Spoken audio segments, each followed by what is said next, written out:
ಪ್ರಿಯರೇ, ದಿನದ ಬದುಕಿಗೊಂದು ಕ್ರಿಸ್ತನ ಈ ದನಿ ನಮ್ಮೆಲ್ಲರಿಗೂ ಪ್ರೇರಣೆ ಆಗಲಿ.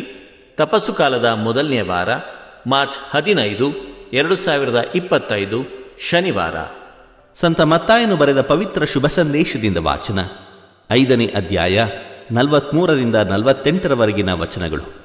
ಆ ಕಾಲದಲ್ಲಿ ಯೇಸು ತಮ್ಮ ಶಿಷ್ಯರಿಗೆ ಹೀಗೆಂದರು: ಮಿತ್ರನನ್ನು ಪ್ರೀತಿಸು, ಶತ್ರುವನ್ನು ದ್ವೇಷಿಸು ಎಂದು ಹೇಳಿರುವುದು ನಿಮಗೆ ತಿಳಿದೇ ಇದೆ.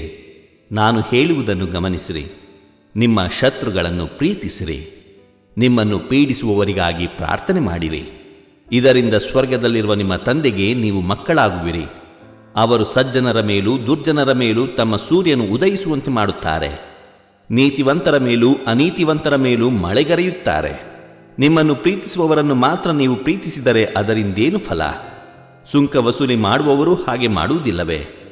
ನಿಮ್ಮ ಮಿತ್ರರನ್ನು ಮಾತ್ರ ನೀವು ಗೌರವಿಸಿದರೆ ಅದರಲ್ಲೇನು ವಿಶೇಷ? ಅನ್ಯ ಜನರು ಹಾಗೆ ಮಾಡುತ್ತಾರಲ್ವೇ?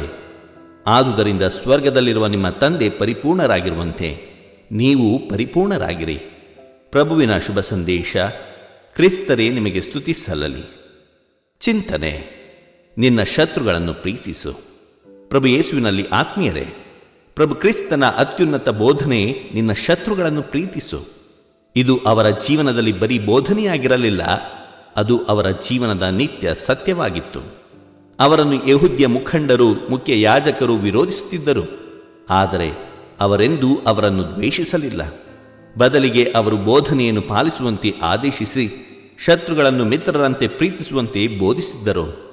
ಅವರು ಬೋಧಿಸಿದಂತೆ ಅವರ ಶತ್ರುಗಳನ್ನು ಶಿಲುಬೆಯ ಮೇಲಿಂದ ಕ್ಷಮಿಸಿದರು, ಅವರಿಗಾಗಿ ಪ್ರಾರ್ಥಿಸಿದರು. ನಾವು ಸಹ ಅವರನ್ನು ಅನುಕರಿಸುವಂತೆ ಇಂದಿನ ಶುಭ ಸಂದೇಶ ನಮಗೆ ಕರೆ ನೀಡುತ್ತಿದೆ.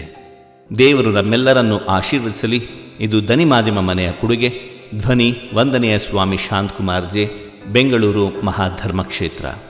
ಪ್ರಿಯರೇ, ಈ ಚಾನೆಲ್ ಅನ್ನು ಸಬ್ಸ್ಕ್ರೈಬ್ ಮಾಡಿ ಪ್ರತಿದಿನ ದೇವರ ವಾಕ್ಯವನ್ನು ಆಲಿಸುತ್ತಾ ಅದನ್ನು ಇತರರೊಂದಿಗೆ ಹಂಚಿಕೊಳ್ಳಲು ನಮಗೆ ನೆರವಾಗಿರಿ. ಧನ್ಯವಾದಗಳು.